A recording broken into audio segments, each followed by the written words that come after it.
Thank you for joining us tonight for our Social Justice Forum. My name is Ken Faunce. I am the chair of the Moscow Human Rights Commission, and so I love that we have a packed house. I was just telling the panel that I tried to get the 1912 building, but it had been booked for the entire month of December. For every night was full, way ahead of time, and there was no way I could get a slot in there. So we decided to do this room smaller, but you're a little more cozy this way. And so how this is going to, I'll introduce our panelists in just a moment, but how this is going to work. Each of our panelists will speak and do their presentation. Then we will open it up to questions, for whatever kind of questions you may have. And then we'll allow our panelists to have some closing words at the end of it. Once as many questions as we possibly can get in. And so I'd like to introduce our panel then. So David Duke, the Moscow Chief of Police, the Reverend Elizabeth Stevens of the Unitarian Universalist Church, Vivi Gonzalez, the ASUI Director of Diversity, and Steve Smith with Journalism and Mass Media. And on that note, you're not here to hear me talk, so I will turn it over to the panel and Elizabeth. Thank you, Ken. Can you hear me? Okay. And thanks to all of you for coming out. I think this is such an important conversation to have at this juncture. And the more people who are talking about it and thinking about it and wrestling with some of the issues that we'll be discussing today, I think the better off our country will be. My journey to Ferguson, I think in a way it started in 2012 after the verdict in the Trayvon Martin, George Zimmerman trial. In the wake of the verdict, what I noticed on social media was that my white friends were posting about the verdict, and they were arguing the details of the case a lot. So, you know, what was he doing? Why was he in that neighborhood? How can we know? That sort of thing. Meanwhile, my black friends were oddly pretty quiet. I saw a lot of really short one or two word posts like just tears, or shocked and sad, or devastated. And they weren't engaging in this conversation about the details of the case. And then my friend and colleague, the Reverend Kelly Brown, posted a video that was a series of images of lynchings. So black and white photos of lynchings that went along with Billie Holiday's song, Strange Fruit, in the background. And while I sat there watching the video, you know, I felt shocked and sad and devastated. And I shed more than a few tears. But more importantly, I think I got it. Not intellectually, but in my gut, what was going on. That not guilty verdict sent a message to people of color that their teenagers could be killed with impunity. It felt to Kelly and to other African American mothers like their country was declaring open season on their children. And I'm a mom too. So putting myself in their shoes, I could imagine that chasm of fear and grief and rage that the thought that your kids are in danger opens up.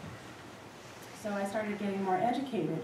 Now, you know, my anti-racism journey started a very long time ago, in college actually, and then my denomination requires that all clergy get continuing ed in anti-racism. So all through, I think I've had training in just about every model that they've come up with for this kind of work. But that's all head stuff. You know, it was mostly intellectual piece. And once my heart kicked in, I felt this drive to get even more educated. You know, before I knew that people of color were more likely to be convicted. I knew that, and if convicted, were more likely to receive a more severe sentence. I knew that we led the world in terms of the number of people in prisons. I'd heard plenty of stories of people being stopped for driving while black or walking while black. But I didn't connect the dots from slavery to Jim Crow to the high percentage of people of color crippled by poverty and then exploited by the prison industrial complex until I read Michelle Alexander's book, The New Jim Crow, which I highly recommend to everybody. I came to realize, reading that book, that we've never come to terms with this nation's history of oppression, and so it continues to haunt us. As a result, racism still permeates our culture, and in particular, I think, our justice system. And it doesn't serve any of us. It doesn't serve people of color. It doesn't serve the police officers. It doesn't serve any of the people who look at black teenagers and assume danger. So fast forward then to this summer and the shooting of Michael Brown. And again, I saw my white friends on social media arguing the details. We can't know all the facts. Did he or did he not steal the cigars? And I saw my black friends just back in that chasm of fear and grief and rage. And then there was that crazy over-militarized response to the initial protests. My colleagues on the ground in St. Louis were sending back reports of clergy being shot at as they tried to evacuate children, of churches being raided and having their bottled water and Maalox confiscated, and their stories literally made me sick to my stomach. So when I saw a public service announcement from Black Lives Matter inviting people, and particularly clergy, to go to Ferguson over Labor Day weekend, I felt a call to go, and I bought a plane ticket. I had a good friend and a colleague who grew up in St. Louis who served as my local guide. We stayed with her family and were able to borrow a car, which was helpful. It was very helpful because it turned out that the Black Lives Matter folks were so overwhelmed by people offering to come that they sort of rescinded their open invitation and asked that only young adults of color come to this Labor Day weekend of programming, which is fine. It's totally their prerogative. And I actually reached out to the Black Students Association to see if there might be somebody who would go with me or who would want to go in my stead, but it was last minute, so I didn't get a response. Now, I wound up participating in 2 actions while I was in Ferguson. The first was an interfaith forum and a prayer meeting at St. Paul's AME Church. There were obviously a lot of clergy there, as well as representatives from the Department of Justice, the head of the local chapter of the NAACP, and other community leaders. The Reverend Dr. Raphael Warnock from historic Ebenezer Baptist Church in Atlanta was the keynote speaker. Now, it was a great way to be brought up to speed on what it had been like on the ground in the week since the shooting. I learned that Ferguson, a town with a population of about 23,000, in a town of 23,000, the police had issued over 32,000 citations in 2012, most of them for things like speeding or expired tags. I learned that the fines for those citations were the #2 source of income for the township. And I learned that the Department of Justice had people on the ground within hours of Michael Brown's death, meeting with community leaders, trying to build bridges between protesters and the authorities. I also learned, and I think Steve will speak to this a little bit more, that what we were seeing in the news was really not a fair representation of what was happening in Ferguson. The vast majority of the protests were peaceful. Only a tiny handful of protesters were violent in the sense of throwing bottles or whatever.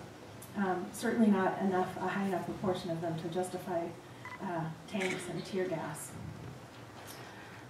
So the response, I think, was a sign of this enculturated fear of black anger and black bodies. At the interfaith service, just incidentally, I also heard Raphael Warnock preach for 55 minutes and he didn't look at his notes once. This is pretty darn impressive. The next day, the second action we went to was the big Labor Day weekend march. It was sponsored by Black Lives Matter, but also by NAACP, the Muslim Brotherhood, and a number of other local organizations. There were literally thousands of people there, mostly people of color, people as far as the eye could see in both directions. It was amazing. A lot of the people there were families with children, especially little children. I spoke to one woman who was a professor of sociology, and she brought her 2 boys, a 7-year-old and an 11-year-old, with her to the march. And what she said was that she felt like she had to march because her boys were growing up and things needed to change so that they would be safe. And I think her story was a lot more typical of the people who were out there protesting than the stories we heard about people wearing masks and throwing bottles. So the march We went down to Canfield Apartments where Mike Brown lived. We saw the spot where he was shot and where his body lay for 4.5 hours. There were some speeches and some prayers, and again, the people as far as the eye could see in both directions. Then something interesting happened. The organizers had planned to head to a park for more speeches, but the people wanted to go to the police station. And so a huge chunk of protesters peeled off and walked another, it was over 2 miles to get to the police station. Meanwhile, it started to rain. Actually, the heavens just opened up. We got drenched. So while this was happening and things were sort of falling apart to some extent, the march was splitting up. My friend Susan and I headed back and changed and had some lunch. We got back to the protest at about 3 in the afternoon. There were still hundreds of people there, all on one side of a line that had been marked by crime scene tape. And on the other side was a line of police officers standing there sort of at parade rest, as blank-faced as they could. And then on the other side of the police tape, some of the angriest of the protesters were screaming at them, using foul language. They were very, very angry, and frankly, it was difficult to watch. It was painful to watch, which is, I think, why I had to stay there and keep watching it. I would say about 4:30, the officers who were coming to relieve their colleagues started having zip ties on their belts, and the protesters started to, the word that came to mind was evacuate. They started to head home. And what we did at that point was we gave folks rides back to the starting point of the march. So we gave rides to a couple of carloads of activists from Black Lives Matter. They told us that they had been spending the entire weekend getting training on effective advocacy, effective activism, nonviolent communication, nonviolent protest. And they were just really excited and ready to go out into the world and help change come. We gave a ride to the father of 2 grown black men. He was the one who told us that when the zip ties come out, that's when we need to leave because the tanks come next. He described this pattern, that the protests would be peaceful and peaceful and peaceful all day long, and then toward the late afternoon and evening, people would go home. You know, things would start to heat up, and more of the peaceful protesters would go home, and the police would become more aggressive. We gave a ride to a white film crew from New York, occupiers, who were there to live stream the protests. They were an interesting little group. And then there was this really classy young man named Michael. He stayed almost to the bitter end of the protest. He was a big guy, about 6'5". He said he worked as a security guard during the week. And during the entire protest, I sort of kept my eye on him. He never said a word. He just stood there with his hands above his head, holding this sign. And on the one side, it just listed the names of black men who had been killed. So Eric Garner and Amadou Diallo, of course Michael Brown, Trayvon Martin. And on the other side was that Jon Stewart quote: "If you think you're tired of hearing about racism, imagine living with it." And I watched. You know, what he did all day long at that police station was whenever somebody was getting very angry and in the face of the police officers, he would just go with his sign and stand next to them. Silently. And what he said to us in the car is, he said, "I didn't need to say anything because I figure the sign says it all." Now, I went to Ferguson in large part actually because I wanted to bring stories back so that I could enter into conversations like this one. I'm really grateful to all of my fellow panelists for being here, to the Human Rights Commission for sponsoring it. It is so important that we talk about this, that we think about it, that we wrestle with both the hard history and the hard questions that we have to deal with in the present. There are a lot of simple, common sense steps that can be taken to start the work of rooting out racism in our police departments and our legal system. And maybe that Chief Duke will be able to tell us that the department here has already taken some of those steps. The energy needed to undo systemic racism comes from people opening their minds and hearts, learning from each other, and then each of us finding the courage to stand up for what's right, not just in theory, but in actuality here on the local level. So thank you for listening.